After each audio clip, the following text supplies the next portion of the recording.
C'est vrai. Alors, c'est hyper simple. En fait, je vais vous poser des questions. Vous allez répondre. Regardez comme vous êtes bien avec toutes ces petits habillages.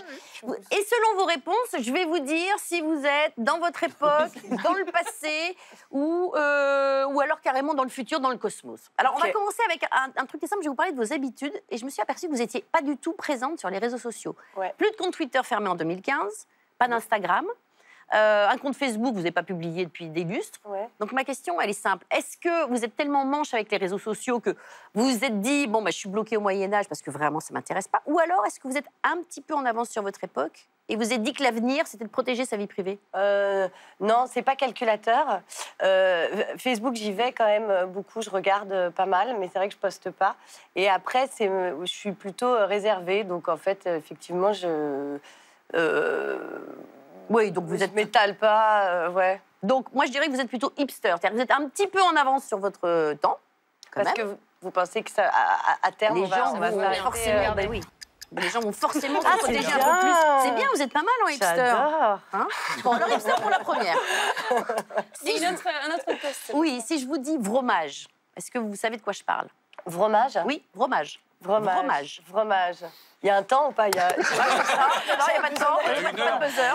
Alors, c'est un produit vegan. Ouais, vous êtes vegan? Fromage? Non. Pas du tout. C'est un produit vegan qui ressemble à du fromage, qui a l'aspect du fromage, qui a le goût du fromage, normalement, mais sans produits laitiers. On va vous faire goûter. Amenez-nous du fromage. Et vous allez nous dire surtout si c'est le même goût. Un qui est fromage et un qui est fromage. Un qui est fromage et l'autre qui n'est pas du tout fromage. Voilà, vous goûtez. Je prends une petite bouchée pour pas que ça dure des heures. Et l'autre, là, qui est derrière l'autre cloche. En tout cas, je sais pas ce que c'est comme fromage. Et là, un autre petit bout. Vous allez me dire lequel est lequel. Ah, c'est dégueu. On filme mes mains ou pas? Mais non, c'est pas grave. Franchement, c'est pas ça qui est dégueu. On a quand même des serviettes. Vous essuyez sur la table, c'est pas grave. Alors? Un fromage. Ouais, et le fromage. Ah oui, direct. Donc ça doit être dégueulasse. C'est pas bon. Frédéric, tu peux... Oui. Mais ça se voit. Voilà. On voulait pas le montrer tout de suite. Voilà. Oui, parce que dès qu'on le montre, on a compris que c'était pas vraiment du fromage. Ah mais non, vraiment pas. C'est-à-dire que là, il y a un goût qui reste un peu. Ouais. Là, il n'y a rien du tout.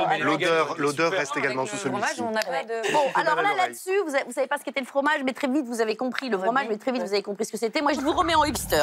Ah non, elle est ringue, là, sur ce coup-là. Non, elle est de ouf. Ringue de ouf. Et ringue de ouf, c'est un bon ringue de ouf. C'est mon écomètre. Mais quelle aigreur. Alors, on va devoir départager parce que... Alors, une petite info. hipster. Non, hipster, ça c'est sûr, là-dessus. Vous êtes 2 fois hipster. Petite info, vous allez me dire si c'est vrai ou pas, si c'est une information bidon ou si c'est une information authentique, en sachant que c'est sur l'époque. Une start-up américaine s'occupe de vous après une rupture. Vrai, je dirais. Ouais. C'est vrai. La société s'appelle Onward. C'est une sorte de conciergerie, en gros, pour larguer. C'est bien. Elle organise, ça vous intéresse, le déménagement. Elle recherche votre nouvel appartement et elle peut même vous proposer ou pas les services d'un médiateur. C'est plus cher. Pour arranger le truc. Un thérapeute. si vous voulez retrouver un autre fiancé, on peut. Mais alors après, ça va crescendo au niveau des tarifs, bien sûr. Et il y a un autre petit truc étonnant, parce que les télévisions américaines adorent ce genre de choses. Et regardez ce que vous propose aussi ce service. I think it's very difficult to deal with the logistics and moving out. There's even part of the service, did you read, that if you have a shared pet, they will navigate the dog in between the homes for shared custody, which I just think is so diplomatic and lovely. C'est pas mal, hein? Alors, ils ne parlent pas des enfants, ils parlent de... Mais c'est eux, du coup, qui organisent le transit du chien ou de l'animal. Ouais. Ils s'occupent du transport, de la garde alternée. Ça coûte pas très cher, bizarrement. Ça coûte entre 100 et 500 €. Pas non plus. Pourquoi juste l'animal? Pas l'animal, non. Le déménagement, la recherche de nouvel appartement, le médiateur. Et si vous voulez trouver une autre personne, alors là, ça va un peu plus cher. Mais c'est pas hyper cher.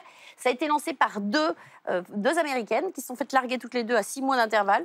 Et elles ont ouvert ça le jour de la Saint-Valentin. C'est pas mal, hein. Mais c'est pas si bête, en fait. Un peu comme un service mortuaire, mais... mais avant. C'est juste avant. Il y a eu 2 hipsters, là, je trouve qu'elle était pas mal. Le verdict final. Alors, moi, je pense que vous êtes dans le turfu. C'est vrai? Parce que, non, c'est vrai.